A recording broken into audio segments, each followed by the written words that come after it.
Financement moom ndax ku xam ku état moom balaa muy jëf foog mu xam-xam moom moo jiitu jëf loolu tax secteur de l'élevage balaa ñu ci mën a tabax ay politique yoo xam ne day soqali élevage ñuy am meew di am ndawal goo xam ne dañuy doy pour réew mi loolu balaa ñu ci mën a am foog ñu xóotal xam-xam yi ba mën cee tabax ay politique yu leer yoo xam ne day mën a dimbale ba lu mën a objectif yooyu ñu mën ko atteindre loolu tax nag recensement bi loolu moo ko tax a jóg. Recensement day jëm ci exploitation yi nga xam ne day def élevage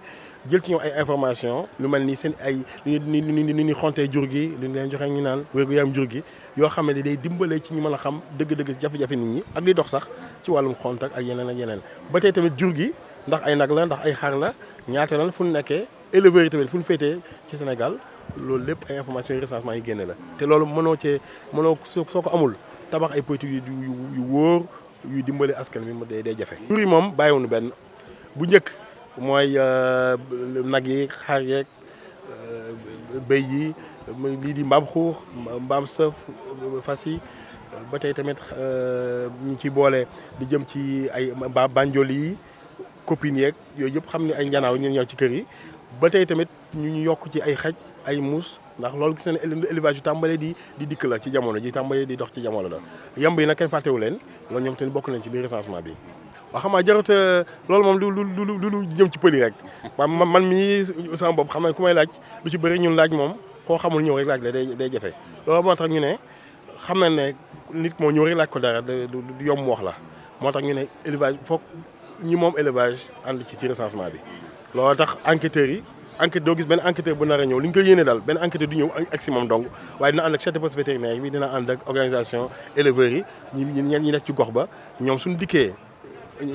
leeral nit ñi baax leen tax a jóg mën a saytu liggéey bi ba nit ñi gën a sawar ci joxe information te ñu xamal ne nag ne information boo xam ne dëppoowul ak li am day mel ni fi ne médecin boo xam ne daa war a joxe ordonnance nga ne ko sa tànk di métti nga ne ko sama boppay métti garab bopp la li bindal te loolu du faj dànk kon ñu xam ne lu am solo la daal joxe information bi baax bi daal lu am solo la ngir mën a régler problème yi. recensement bi daal diggante octobre ba décembre lañ ko yéenee def diggante bi nag am na ay waajtaay yoo xam ne daaw la tàmbale bokk na ci waajtaay yi lancement bi président de la république def le 27 novembre 2021 ci journée élevage Daara. ba tey tamit ci waajtaay yi bokk na ci ay cartographie yi ñuy def ngir yeesal fi ménage yi def élevage njël yi def élevage fi ñu féetee ñu yeesal ko loolu ci waajtaay la bokk. budget bi $2 milliards ak genn wàll la. waaw loolu ci ni ñu ko bëgg a doxalee dina doy te loolu nag programme de compétitivité de l'agriculture et de l'élevage di état Sénégal banque mondiale ak FIDA di financé foofu ñoom foofu lañ jëlee $2,5 milliards yi. waaw su fekkee man mii di yar naa jàpp ne recensement bi su enquêteurs yi moom jox na information yi war bu njëkk mooy kenn du génne ci génne fi ñu koy war a génnee ci site yeeg wala ci documents yi wax ne diw de lii la am ci ay jur waaye naan département bi département Tivaouane département Thiès département Mbour lii la am ci ay jur éleveurs yi nii leen toll lii mooy seen i jafe-jafe ku xam loolu nag di nga mën a xam fooy def forage di nga mën a xam fooy def parc à vaccination ba tey tamit di nga mën a xam looy taxawee ci su fekkee ay xont mooy jafe-jafe di nga mën a xam looy tabax ci politique ngir mën koo saafara. waaw jafe-jafe amaguñ ko alhamdulilah waaye xam na ne recensement moom lu njëkk mooy joxe information jafe na koo gis rek mën a doon lu jafe ci moom loolu tax ñu ne communication moom moo jiitu ci lépp lu ñu mën def maanaam ginnaaw lu ñëpp bokk la foog ñëpp yëg ko loolu tax CRD yi si la bokk CDD yi ak xeetu sport yooyu ñu jàll ci rajo yi ak xalaat yooyu ñu bëgg a def ci région yi ci ay waxtaan yoo xam ne day jëm ci fora yeeg wala ji jëm ci gox-goxaat yi loolu lépp communication daal leen jiital su matin nag ñu xam ne kon enquête bi lu ci bëri mën naa mel ni ko bëggee. bëgg nañ jël ay enquêteurs yooyu nag dañuy bëgg recrutement bi lu ci ëpp dëppoog su fekkee lu nekk na local moo nu gënal ndax loolu tax mooy kii enquête foog mu dégg làkk bi xam zone bi loolu moo ci gën. ginnaaw loolu tamit jumtukaay nag booy jumtukaay jamono numérique ñu ne gis ngeen mi journalisme ak mi beneen liggéey dafa loolu numérique da ci am doole moo tax ay tablette nar a jëfandikoo du ay kayit ay tablette leen tënk li ñuy laaj nit ñi moom la enquêteur nar a yore xam ne suñu bindee ci biir day ci tiir bu gàtt ñu nañ ko jot mën a xam ne nii mooy information yi nekk ci gox gi ak gox bee. waaw donc le recensement national de l'élevage est une opération extrêmement importante puisque ça n'a jamais été réalisé au Sénégal et sans données fiables, sans données pertinentes, aucune politique ne peut être bâtie et aucune politique ne peut donner des résultats, en tout cas vraiment impactants sur les populations. Donc ça, c'est ça qui justifie ce recensement, dont l'objectif est d'améliorer considérablement les informations structurelles sur le secteur de l'élevage afin de pouvoir bâtir des politiques et de pouvoir mettre en œuvre et suivre des projets et programmes de développement. Voilà. Les espèces animales, il n'y a aucune espèce qui est laissée en rade, hein. Donc c'est aussi bien les gros ruminants que les petits ruminants, mais aussi la volaille, également les autruches, les chiens, les chats, les abeilles. Toutes ces espèces-là sont prises en compte dans le cadre du recensement. Voilà. Donc nous sommes actuellement au niveau des statistiques, en tout cas, tout se fait au niveau du numérique. Donc il y aura déjà un dispositif de terrain qui associe aussi bien les services d'élevage, les services de la statistique de la NSD, mais aussi les organisations de producteurs qui seront aussi bien au niveau national qu'au niveau de la base dans le cadre des enquêtes. Et maintenant, tout se fera au niveau d'applications développées par le bureau central et qui vont être dispensés, en tout cas les entretiens, à travers les tablettes. Voilà, les périodes ciblées, donc c'est pour ce recensement, ce sera octobre-novembre. Toutefois, la préparation a débuté depuis l'année 2021. Notamment, ça a été ponctué par le lancement le 27 novembre 2021 par le président de la République lors de la journée de l'élevage qui a été tenue à Dara Djolof. Oui, donc je pense que c'est déjà fait, hein, parce que dans le dispositif qui a été l'organisation en tout cas du recensement, vous voyez qu'il y a des organes au niveau national et des organes au niveau déconcentré. Donc tous ces organes-là ont été bâtis pour vraiment prendre en charge l'ensemble des parties prenantes. D'abord, nous avons le niveau stratégique, le comité de pilotage, dans lequel il y a les ministres, les présidents d'organisations faîtières d'élevage et aussi toutes les structures autour de l'élevage au niveau national. Vous avez un comité technique qui est chargé de gérer les questions liées à la méthodologie et à la mise en œuvre. Vous avez le bras technique qui est le bureau central et vous avez le comité régional qui intègre le gouverneur et l'ensemble des parties prenantes au niveau de la région. Vous avez aussi le comité départemental qui intègre les maires, qui est présidé par le préfet, qui intègre l'ensemble des organisations au niveau de la base. Pour ce recensement, le projet de recensement national d'élevage que nous avons, ce budget est suffisant. Donc c'est plutôt en tout cas des risques dans le cadre de la mise en œuvre qui sont en train en tout cas d'être pris en charge. Tout le monde sait que toute activité statistique, la base c'est la communication. Donc il faut qu'on réussisse cette communication-là pour pouvoir vraiment mettre en œuvre ce recensement de manière adéquate. Donc communication, sensibilisation, ça c'est vraiment le maître mot du recensement. Et toute cette phase-là, les CRD, les CDD et l'ensemble des activités de diffusion de spots, de rencontres, de forums au niveau des villages, toutes ces activités-là rentrent dans ce cadre-là. Les objectifs, d'abord, c'est vraiment d'améliorer de manière significative la disponibilité de l'information statistique dans le secteur de l'élevage. Donc vraiment, ça, c'est vraiment le but du recensement. Maintenant, le second niveau, c'est de préparer la mise en place d'enquêtes après le recensement qui vont actualiser de manière régulière les données. Donc pour l'éleveur, d'abord, c'est dans son département, la connaissance de l'élevage dans son département. Deuxièmement, c'est de pouvoir, suite à en tout cas ce recensement-là, il va ressortir que dans telle ou telle zone, il y a un besoin en forage. L'alimentation dans cette zone est plus basée sur des ressources qui sont volatiles, qui sont le pâturage, ou bien l'eau manque,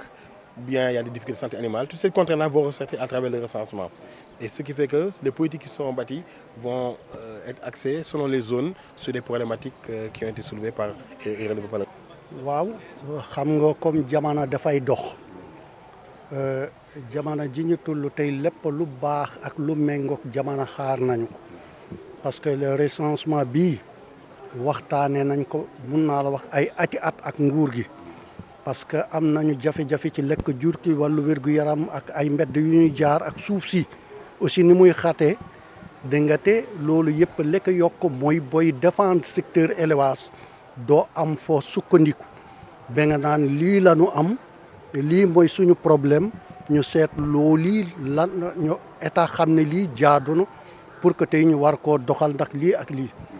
bon ba tax na bi ñu waxee recensement bi ñun ak ñoom ñoo ko waajandoo ñun kuréel yu mag yi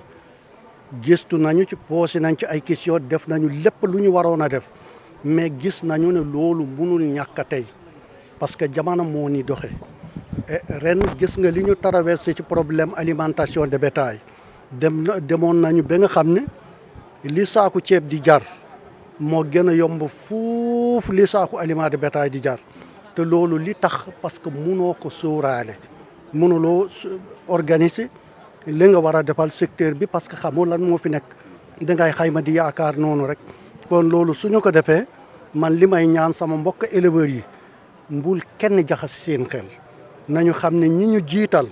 ay nit lañu te lépp loo xamante ne li day yàqal éleveur duñ ci ànd ay impôt dañoo bëgg xam léegi dañoo bëgg passé nañu foofu tey ci ay yoon la ñuy sukkandiku parce que éleveurs yi nañu xam ne am nañu ay doom yu jàng ay droit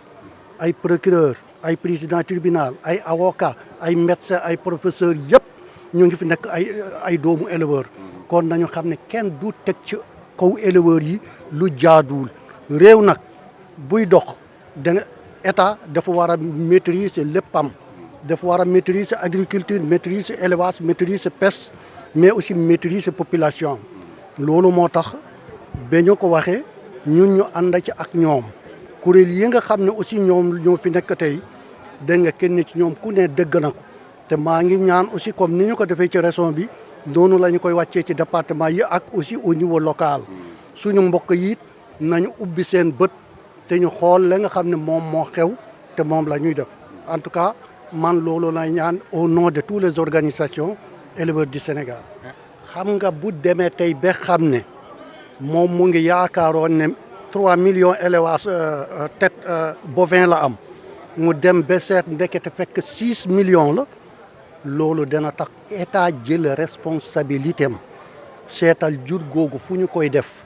parce que ñun Sénégal nañu xam ne li ñuy utiliser ci tabaski ci gàmmu yi ci màggal yi ci événement yi ak xew yi loolu beneen réew mënuñu ko jox te ñu am jàmm te aussi tamit nañu xam ne gis nga tey problème yi nekk ci sous-région bi gis nga li nekk Mali gis nga li nekk Guinée gis nga parfois coow am ci suñu diggante ak yeneen réew yi yooyu ñooñu bu ñu téye seen bagage bay ñok suñu bagage ñun bu boobaa danañu am problème loolu nag moo tax que suñu secteur tey ñu fekkee ñu xam lan moo fi nekk nun ñu xam ko kuy wax ak ñun ñu tegal la ay chiffres yu leer nañ bailleurs yi xam ko parce que Thiès gii ñuy waxee tey pour ñoom considéré nañu ne bailleurs yi def nañu ne fii du région élevage te or que yéen gis ngeen li fi nekk fii ngeen judd xam ngeen li fi nekk ci ay jur donc kon ñàkk maîtriser loo am te loolu la ñu bëgg nag état ak bailleurs yi maîtriser ko ñu xam ko. xam nga loolu yëpp planification parce que même jéem a saafara loolu mu ngi ci biir bu ñu demee ba ñu xam jur gi nu mu toll ak lan la ñu am ci jur yëpp à partir de boobu danañu mën a taxaw aussi ñu seet naka la ñuy organiser waat li nga xam ne moom mooy lutte contre le vol de bétail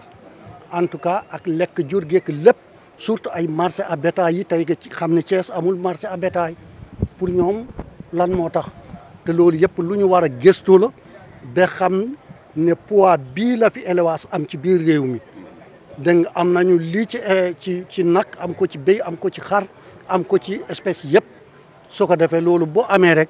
danañu mën a da nga gis ne doxalin ak dundin ak respect bi nga xam ne état amoon na ko ci nit ñi mu wol ba ti ko mu changé